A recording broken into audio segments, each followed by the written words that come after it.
तो we were discussing about electrophilic addition reaction, जिसमें हम पढ़ रहे थे diol formation by the reagent peracid. आज हम कुछ और रिएजेंट्स को पढ़ेंगे जिनसे डायोल ही बनता है, और वो प्रीवियस लेक्चर में मैंने आपको बताया था कि कैसे कैसे वो पर एसिड से डिफर करते हैं। तो जो नेक्स्ट एग्जांपल है इलेक्ट्रोफिलिक एडिशन रिएक्शन में, वो क्या है? Addition with osmium tetra oxide. Addition with osmium tetra oxide. So previous lecture में हमने पढ़ा था पर एसिड के बारे में कि कैसे उससे डायोल फॉर्म होता है। आज हम पढ़ेंगे ऑस्मियम टेट्रा ऑक्साइड रिएजेंट से कैसे डायोल बनेगा। मैंने आपको बेसिक आइडिया बताया था कि कैसे कैसे पर एसिड से डायोल बना था, और उसकी मैकेनिज्म कोरिलेट करती थी किससे? ऑक्सीमर्क्यूरेशन डीमर्क्यूरेशन से। आज वैसे ही ऑस्मियम टेट्रा ऑक्साइड को लेकर के हम मैकेनिज्म को समझेंगे कि कैसे उससे डायोल बनेगा। तो सबसे पहले हम इलेक्ट्रोफिलिक एडिशन रिएक्शन का क्या लेंगे? सबस्ट्रेट लेंगे, और सबस्ट्रेट हमारे पास क्या है? एल्कीन। अब उसका एडिशन हम किसके साथ करवाने वाले हैं? ऑस्मियम टेट्रा ऑक्साइड के साथ। तो ऑस्मियम टेट्रा ऑक्साइड को मैं कुछ यूं लिखूंगा,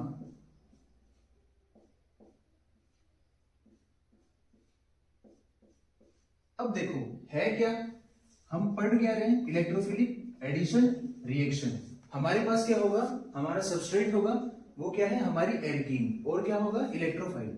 osmium tetra oxide behave as electrophile. ये क्या होता है? इलेक्ट्रॉन डेफिशिएंट होता है, और ये किसकी तरह बिहेव करता है? इलेक्ट्रोफाइल की तरह। अब इसके साथ क्या होगा? एडिशन होगा। वो कैसे होगा मैं आपको समझाता हूं। देखो, ये पाई बॉन्ड मूव हुआ, अब हमें इसको ऐड करना है, तो हम इस बॉन्ड को इस तरीके से मूव करवाएंगे कि यहाँ पे नेगेटिव चार्ज आएगा, तो इस पे क्या आना चाहिए? पॉजिटिव चार्ज आना चाहिए, जिससे इनके बीच में क्या बनेगा? बॉन्ड बनेगा। अब देखो, मैंने यहाँ पे क्या नेगेटिव बनाया, अब इसके लिए हमें यहाँ पे ऑक्सीजन पे पॉजिटिव चार्ज बनाना होगा। अब इस कार्बन पे क्या आएगा? पॉजिटिव चार्ज आएगा, तो इसके लिए मुझे इस ऑक्सीजन पे नेगेटिव चार्ज बनाना होगा, तो मैं इस बॉन्ड को इस तरीके से मूव करवाऊंगा। तो हमारा क्या बनने वाला है? देखो, आर सी सी। अब देखो, इस पे पॉजिटिव, इस पे नेगेटिव, अब इनके बीच क्या बना? बॉन्ड बना। और इसके साथ कौन जुड़ा हुआ है? ऑस्मियम। और डबल बॉन्ड हमारा है ही यहाँ पे, यहाँ भी क्या है? डबल बॉन्ड है। अब यहाँ पे क्या है? नेगेटिव चार्ज, और इसके लिए पॉजिटिव चार्ज बना हुआ है ही, तो इनके बीच क्या बनेगा? बॉन्ड बनेगा। अब फिर क्या होगा? न्यूक्लियोफाइल आएगा, हाइड्रोलिसिस होगा, H2O क्या है? न्यूक्लियोफाइल है। अब देखो, मैंने आपको समझाया कि कैसे, ये मैंने सिंपल ऐड करके दिखाया है, लेकिन होता ये नहीं है। होता क्या है कि मैकेनिज्म के अंदर साइक्लिक ट्रांजिशन स्टेट बनती है। ये तो मैंने आज बॉन्ड ब्रेक कर करके दिखाया है। मैंने इस बॉन्ड को मूव करवाया, फिर मैंने इस बॉन्ड को इस तरीके से मूव करवाया कि इनके बीच बॉन्ड बने। इन रियल हमें इसे साइक्लिक ट्रांजिशन स्टेट की तरह समझाना होगा। जैसे हम ऑक्सीमर्क्यूरेशन डीमर्क्यूरेशन में समझा रहे थे, हमने वहां पे ब्रिज कार्बोकैटायन बनाया था, फिर हमने न्यूक्लियोफाइल को ऐड करवाने के लिए उसे ट्रांजिशन के जैसा दिखाया था। तो वैसे ही यहाँ पे ट्रांजिशन स्टेट बनेगी। डबल से सिंगल बॉन्ड अभी बनने वाला होगा, यहाँ इनके बीच अभी बॉन्ड बनने वाला होगा, ये भी डबल से सिंगल होने वाला होगा। इस पे नेगेटिव चार्ज आने वाला होगा, और इस पे पॉजिटिव चार्ज आने वाला होगा। तो इस तरीके से इनके बीच क्या बनती है? इन रियल ट्रांजिशन स्टेट बनती है। अब देखो होता क्या है, अब हमें क्या करवाना है? हाइड्रोलिसिस करवाना है। हमने सबसे पहले इलेक्ट्रोफाइल को ऐड करवाया। ऑस्मियम टेट्रा ऑक्साइड हमारा क्या है? इलेक्ट्रोफाइल है। अब क्या है? न्यूक्लियोफाइल का एडिशन होगा, और न्यूक्लियोफाइल का एडिशन हुआ तो हमें बॉन्ड को ब्रेक कर करके दिखाना होगा। अब देखो, H2O के प्रेजेंस में हम क्या करेंगे? बॉन्ड ब्रेक करेंगे, तो इससे हमें क्या मिलेगा? डायोल मिलेगा।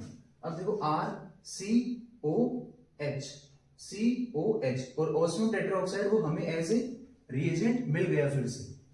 तो हमारा जो प्रोडक्ट बनेगा वो क्या बनेगा?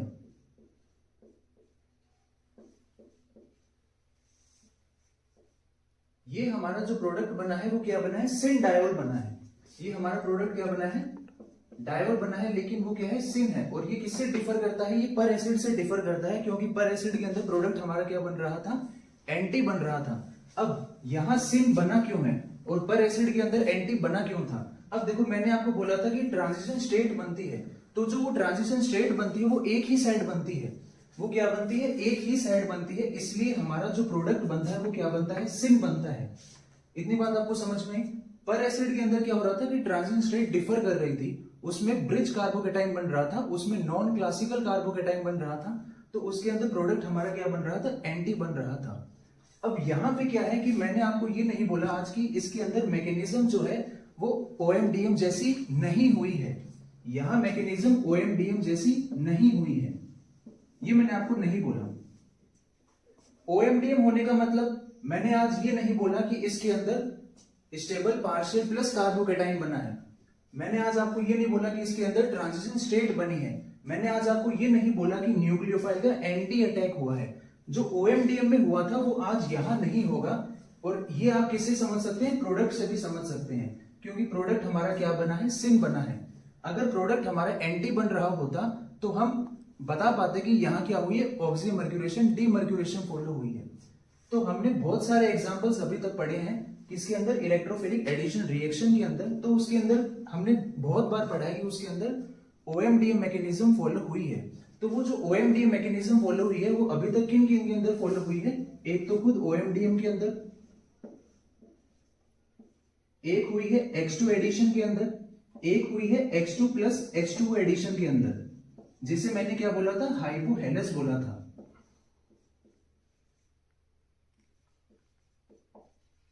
और एक कहां हुई है, जो पिछले लेक्चर में मैंने आपको समझाया था पर एसिड के अंदर। अब इनके अंदर क्या है, OMDM मैकेनिज्म फॉलो हुई थी इन चार के अंदर, इसके अंदर ऑस्मियम टेट्रा ऑक्साइड के अंदर इसमें OMDM मैकेनिज्म फॉलो नहीं हुई है, क्योंकि प्रोडक्ट हमारा क्या बना है, सिन बना है। ये हमें समझ में आया। अब जो नेक्स्ट एग्जांपल हम समझने वाले हैं ऑस्मियम टेट्रा ऑक्साइड के अलावा जिससे क्या बनता है, डायोल बनता है, वो क्या है, हमारा बेयर्स रिएजेंट। तो बेयर्स रिएजेंट को हम आगे समझते हैं। अब मैं आगे आपको रिएजेंट समझाने वाला हूं, बेयर्स रिएजेंट। अब जो बेयर्स रिएजेंट है इससे भी क्या बनता है, डायोल बनता है। और बेयर्स रिएजेंट होता क्या है, KMnO4 OH minus cold condition, यह हम बोल सकते हैं डाइल्यूट एल्कलाइन KMnO4, ठीक है। अब इससे भी क्या होता है, डायोल बनता है। अब देखो रिएजेंट हमने लिया, सबस्ट्रेट हमारे पास क्या है, एल्कीन है, और रिएजेंट हमारे पास क्या है, KMnO4। अब हम इसी को उसी की तरह ऐड करेंगे, ऑस्मियम टेट्रा ऑक्साइड की तरह, जैसे हमने उसको ऐड किया था वैसे ही यहां पे हम उसका एडिशन शो करेंगे। अब देखो KMnO4 को मैं कैसे लिख सकता हूं, Mn डबल बॉन्ड O,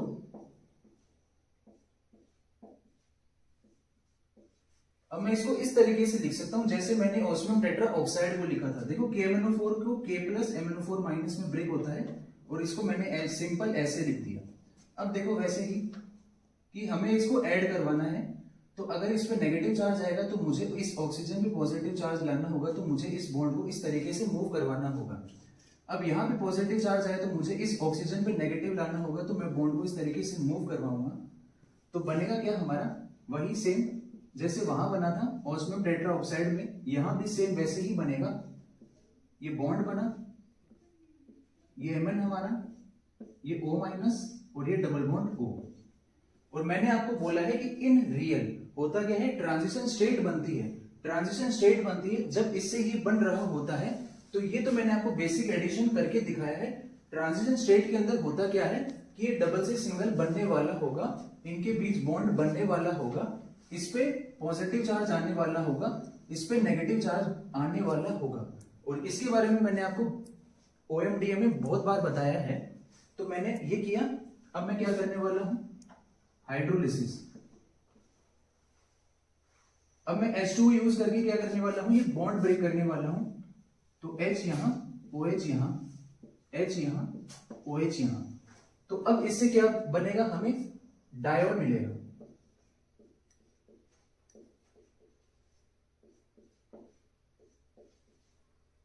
ये क्या है हमारा न्यूक्लियोफाइल। तो ये क्या हुई है,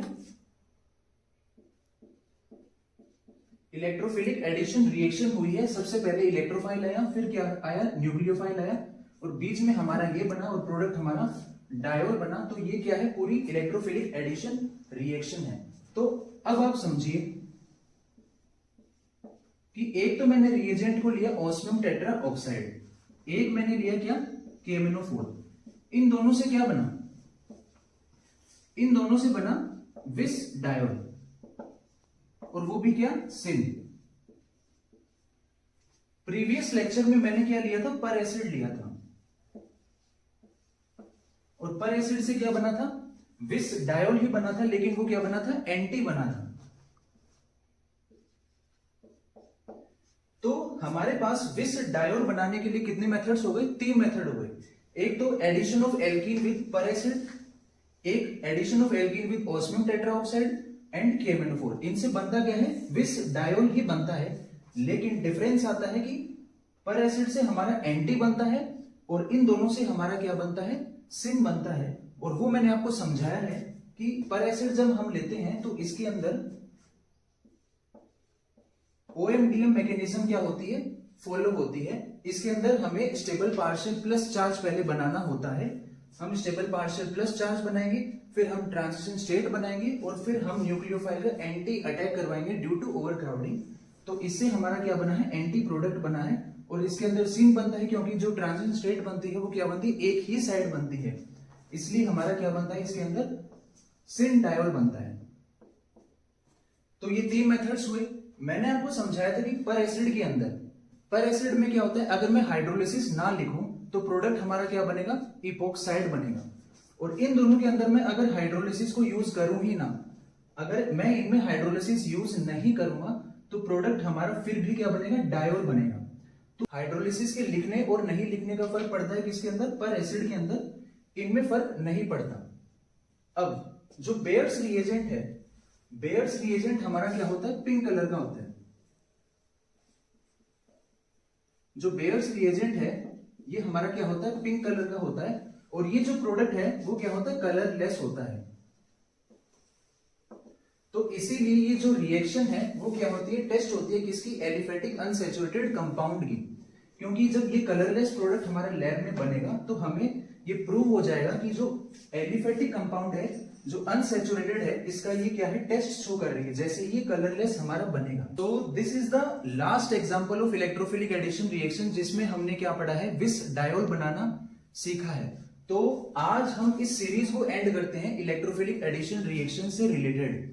आगे से हम क्या पढ़ने वाले हैं, न्यूक्लियोफिलिक एडिशन रिएक्शन को समझने वाले हैं, न्यूक्लियोफिलिक सब्स्टिट्यूशन रिएक्शन को समझने वाले हैं। सो अगर आपको ये पूरी सीरीज समझ में आई हो, जिसमें मैंने आपको एल्कोहल बनाना सिखाया, विस डायोल बनाना सिखाया, हेलाइड्स बनाने सिखाए, डाई हेलाइड्स बनाने सिखाए, अगर आपको इनसे रिलेटेड कोई भी क्वेरी हो तो वो आप कमेंट बॉक्स में पूछ सकते हो। आपको अगर ये लेक्चर समझ में आया हो, पसंद आया हो, तो do like, subscribe the channel, follow for more. Thank you.